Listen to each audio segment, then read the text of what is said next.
Welcome back to the Deep Dive. Today we're looking at something that, well, it really challenges how we usually think about getting ahead in the world. We're always told progress means being seen, networking, explaining everything. Performing your commitment. Exactly. But the material we're diving into today, it argues that this whole external focus thing is fundamentally damaging. That's right. We're digging into excerpts from Focus Until You Win, The Power of Self-Alignment. And the core idea is that the real work, the deep progress, it doesn't happen out there. It happens inside, in silence. So our mission today is to kind of synthesize this pretty radical idea of self-alignment, this disciplined isolation and total internal accountability. We want to give you, the listener, a sort of blueprint for this mindset. Yeah, a way to move from all the distraction out there towards, well, sustained excellence. And the text lays it out across 5 chapters, right? It's a roadmap. Yeah, exactly, a roadmap. It starts with pinpointing that moment you need to change, then talks about using silence strategically, how to deal with the criticism that inevitably comes, then facing yourself, that mirror test, and finally, how to actually keep that focus until you win. And what strikes me immediately is how precise it is about defining this focus. It hammers this point, not in arrogance, not in isolation, but in alignment. Crucial distinction. Totally. Because that difference, alignment versus just shutting yourself off, it's everything. It's about a sustainable internal shift, not just a temporary retreat. We really need to unpack what that looks like. Agreed. Okay, so let's start right there. Section 1. Defining that moment of transformation. The source doesn't paint this as some gentle awakening. It's specific, a catalyst. A pivot point where you realize you have to turn inward. Yeah, it's not vague at all. So what are those signs? The text gives some really tangible internal cues, doesn't it? How do you know that moment has arrived? Well, what's interesting is how it uses these almost sensory feelings. It talks about this flip, where your inner world gets louder than the outer one. The first sign. Silence becomes louder than noise. Okay, explain that a bit more. It means you stop finding comfort or distraction in the usual noise, TV, social media, constant background chatter. Instead, you start actively craving quiet. Real quiet. The noise isn't just annoying anymore, it feels like an obstacle to your thinking. Right, like a physical thing getting in the way. Exactly. And that leads straight to the second sign, which is about people, relationships. Yeah. The text says, people who once inspired you now drain you. That feels pretty intense. It is intense. It suggests your internal energy needs have fundamentally shifted. As you become more aligned, you get really sensitive to misalignment in others, or maybe just different paths. So that energy exchange flips. Completely. It goes from feeling like growth together to feeling like depletion. Where you used to get inspired, now you might see patterns, stagnation, maybe distraction, things you're actively trying to move away from yourself. So that person, or maybe that group, starts to feel like a weight. Yeah, a weight, not a lift. The source presents this as a clear signal. Your environment isn't calibrated to where you're heading anymore. Then the final step, the real point of no return for looking outward, is when other people's opinions just stop mattering completely. That's the one. The moment where your reflection in the mirror becomes the only voice you're ready to hear. Wow. That's total divestment from external judgment, isn't it? It is. It's like the command center fully transfers inward. The mirror becomes the only judge that counts. Once you stop needing that praise or fearing that criticism from outside, well, there's only your own reflection left to deal with. That's the real start of alignment. Okay, let's circle back to that key distinction the text makes. Why is it so vital that this focus is alignment and not just arrogance or plain old isolation? What's the danger if you try to succeed but keep looking outward? The source is really specific about how destructive that external focus is. It flags 3 ways we sabotage ourselves if we stay oriented that way. First is just energy drain. The text says every time you pour your energy into others, their issues, their expectations, whatever, you end up empty. It's like you have this finite resource for your own building phase and you're just giving it away, operating from a deficit. And you can't build momentum from a deficit. Makes sense. What's the second way? Chasing approval. Yeah, that's the navigation problem. When you chase validation, you lose direction. It's like, imagine your internal compass is trying to point north, but you keep adjusting it based on random signals from everyone around you. Right. You get good at pleasing people momentarily, but terrible at actually reaching your own goal. That external applause just becomes noise, jamming your own internal GPS. And the third consequence the source mentions, prioritizing their approval.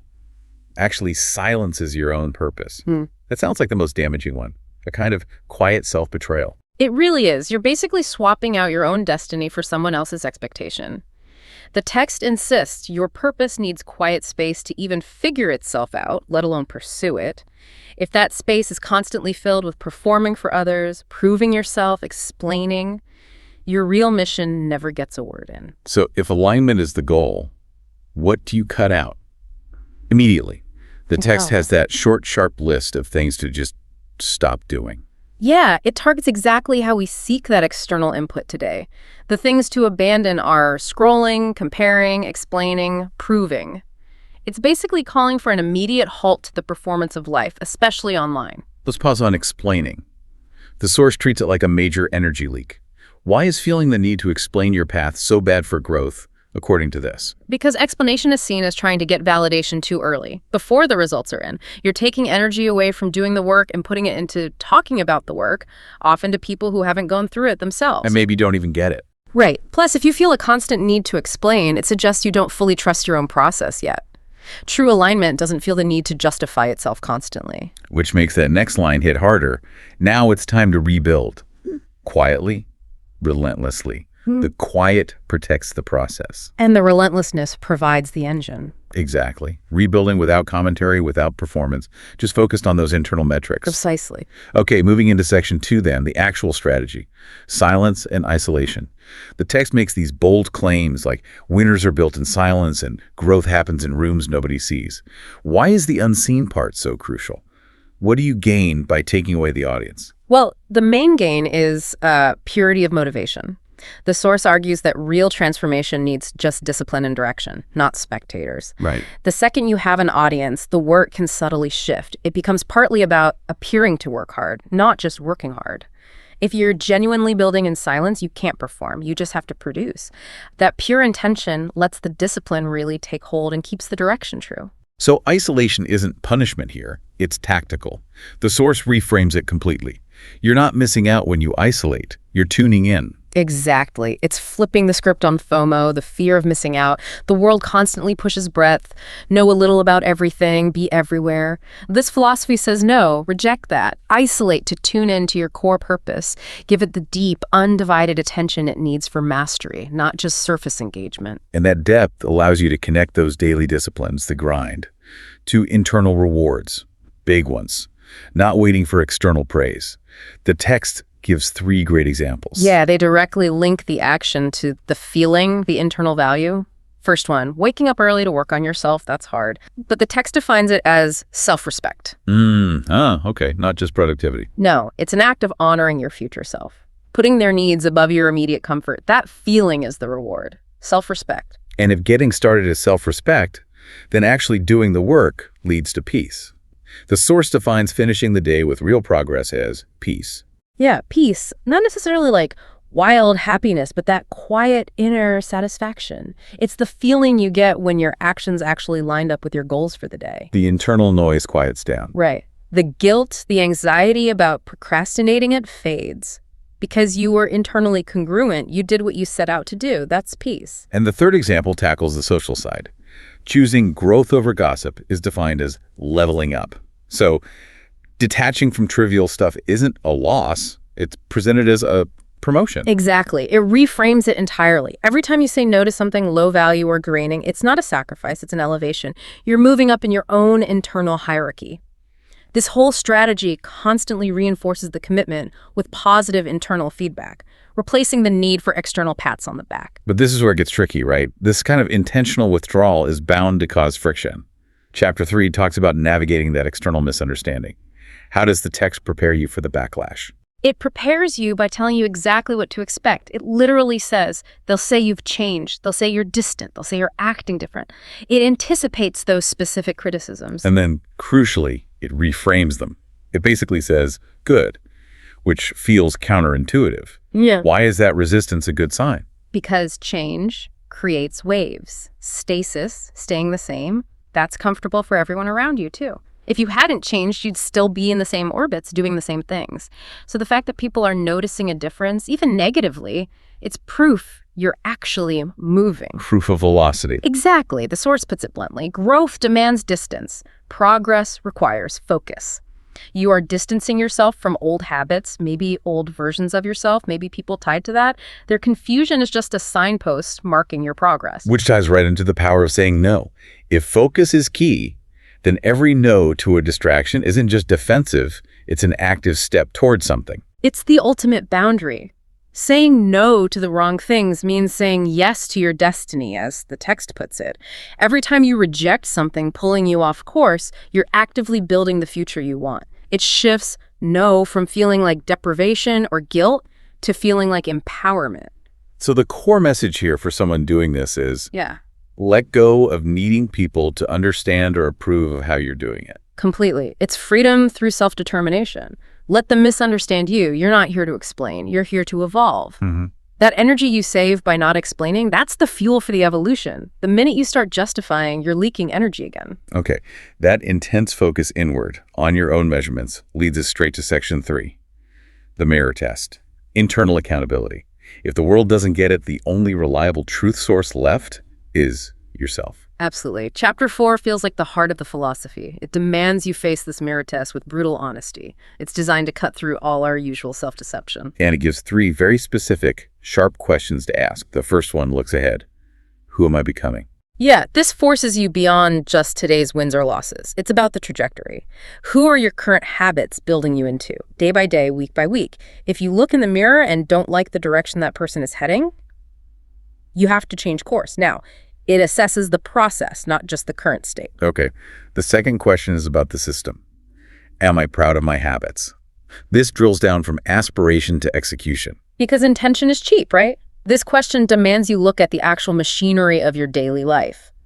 You might want to be disciplined, but are your habits disciplined? Are you proud of how you execute, day in, day out? If your habits are sloppy, the ambition is just a dream. The mirror shows the reality of your daily systems. And the final question feels like the ultimate check on motivation. If no one was watching, would I still be this driven? It strips away any thought of future reward or recognition. This is so critical. The aligned person has to have the same fire when the door is closed, and no one will ever know, as they do when they imagine future success. If your drive secretly depends on eventually getting applause, you're still externally focused. The source demands an internal engine. The work itself, the mastery, has to be the primary reward. And the text is blunt about why this test is needed. It calls the mirror a reflection of the truth you've been avoiding. Why is avoidance so central to being unaligned? Avoidance is how stagnation persists. We avoid the mirror because without the filter of external opinions, it shows us the shortcuts we took, the excuses we made, the times we didn't really give our best effort. You just can't lie to your reflection about the work you did or didn't do when alone. The evidence is either there or it isn't. Which makes that self-accountability totally inescapable. Totally. You can't run from it. The text says point blank, you can't fake effort, you can't cheat consistency. The math just doesn't work. Exactly. And that accountability, it follows you everywhere. You can build a great facade for the world, impressive LinkedIn, whatever. But, you live with the internal results, the nagging doubt, the lack of peace. That's the internal consequence of cheating yourself on effort. So if someone is deep in this process, working in silence, doing the mirror test, how does reward work? Does the text promise quick external results? No, it acknowledges a lag. It says the world will eventually notice and reward the work done in silence. Eventually. Keyword. But only when the results become undeniable. The critical first step, though, has to be internal. You have to see the value in it yourself first. Ah, right.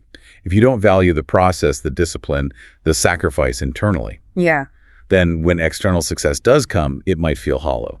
Or unearned. Or you might misinterpret it. And crucially, if you haven't internalized the value of the process, then any setback can crush you. But if you value the discipline itself, the self-respect of just showing up like we talked about, then failure is just data. It's feedback, not a judgment on your worth. That makes sense. Which brings us to the final section, Chapter 5. Focus until you win. The commitment, the trade-offs. This is where the demand for perseverance really kicks in. And it starts by redefining when you're even allowed to stop. Yeah, this is huge. Most people start when they're tired.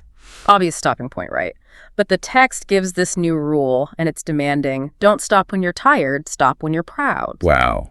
That shifts it completely from a physical state being tired to an internal, almost ethical one, being proud. Exactly. Tiredness comes and goes. It's often just a feeling, not a true limit. Pride, in this context, means you've met your own high standard. You've achieved that internal congruence between the effort you put in and what your purpose demanded. So the goal isn't just finishing, it's finishing in a way that meets your own internal quality bar. Right. If you stop just because you're tired, you risk settling for good enough. If you push until you meet that internal standard of excellence that makes you proud, you reinforce the whole alignment. Even taking a break feels different than it's a calculated pause after a win, not collapsing from exhaustion. But let's be real. This level of commitment, this intensity, it costs. The text is very upfront about the sacrifices. What does it say you will lose on this path? Yeah, it doesn't sugarcoat it. The costs are high. It says plainly, you will lose people, comfort, and maybe even your old identity. People, comfort, identity, that's a lot. It is. It's presented as the unavoidable result of changing your trajectory and speed. You lose people because maybe they can't or won't keep pace or their path diverges. You lose comfort because real growth is inherently uncomfortable. And you lose your old identity because the person who is okay with distraction can't be the same person who achieves deep alignment. That's a massive trade-off. So how does the text justify it? What do you gain that makes losing those things worthwhile? The gains are framed as the ultimate internal assets, far more valuable than the external things you lose. What you get is clarity, peace, and unstoppable confidence. Clarity, peace, confidence. Okay. Clarity cuts through the confusion. Peace replaces the constant anxiety. And that unstoppable confidence replaces the need for external validation. Those three become the bedrock of a success that can sustain itself. So you're trading external dependencies for internal resources. Okay. So once you commit, where does all this focused energy go? The text names 3 specific pillars. Right. This is the action plan for alignment. Focus hard on 1, your craft, 2, your health, 3, your purpose. And they're presented as completely interconnected. Neglect one, and the whole thing wobbles. Okay, let's unpack that connection. Focus on your craft. That makes sense. That's the skill, the work itself. But why is health pillar number 2? Seems less direct. Because health is the engine. You can have a clear purpose and be dedicated to your craft, but if your physical or mental health tanks, your energy collapses, your stamina goes, your focus shatters. But the whole system breaks down. Exactly.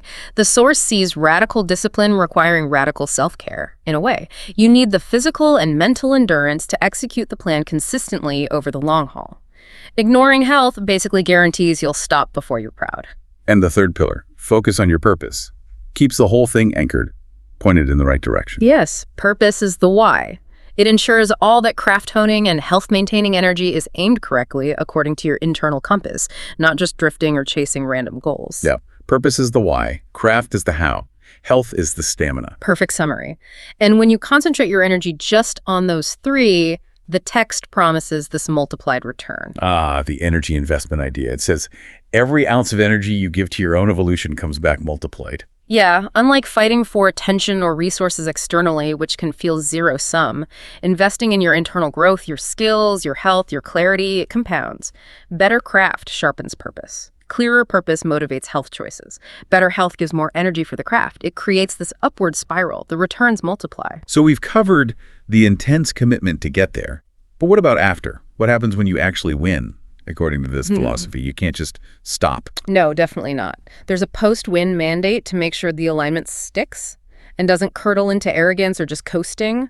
Once you achieve that goal, the instruction is clear. And when you win, stay humble, stay hungry, and keep going. Stay humble. That guards against the ego trap of success. Exactly. Protects the alignment from being corrupted by external praise. Stay hungry. That keeps the focus on the process of growth, not resting on the past achievement. And keep going just confirms it's not an endpoint. Right. Winning isn't graduation, it's a milestone. The alignment, the process, becomes the way you live. It's a continuous evolution. Wow. Okay, this has been a really deep dive into a challenging way to think about success. So to quickly synthesize the key takeaways for everyone listening, this philosophy is built on strategic, disciplined isolation. Using that internal mirror test as your primary feedback loop. Seeing external criticism not as failure, but actually as a sign you're moving. And fundamentally changing your metric for stopping. Not tired, but proud. And the promise is that by swapping out the constant performance and need for external fixes, With this quiet, consistent internal work, you build real self-respect, clarity, confidence. A kind of internal stability that outside forces can't easily shake. And that, the text argues, is the true win. Which brings us perfectly to our final thought for you to chew on after this deep dive. That post-win instruction. Stay humble, stay hungry, and keep going. If real winning comes from this intense, unseen, isolated discipline, how do you actually balance that need to stay hungry, which sounds like it requires continued distance and internal focus, with the reality that eventually you probably need to re-engage with the world after a win? How do you do that without losing the clarity and peace you work so hard to gain in isolation? That tension, right, between the internal drive and the necessary external interactions. That seems like the ongoing challenge, the balancing act for anyone truly living this alignment. It's something to definitely reflect on. We encourage you to think about these ideas of alignment we've discussed. Thanks for joining us. Yeah, thanks everyone. We'll catch you next time for another deep dive.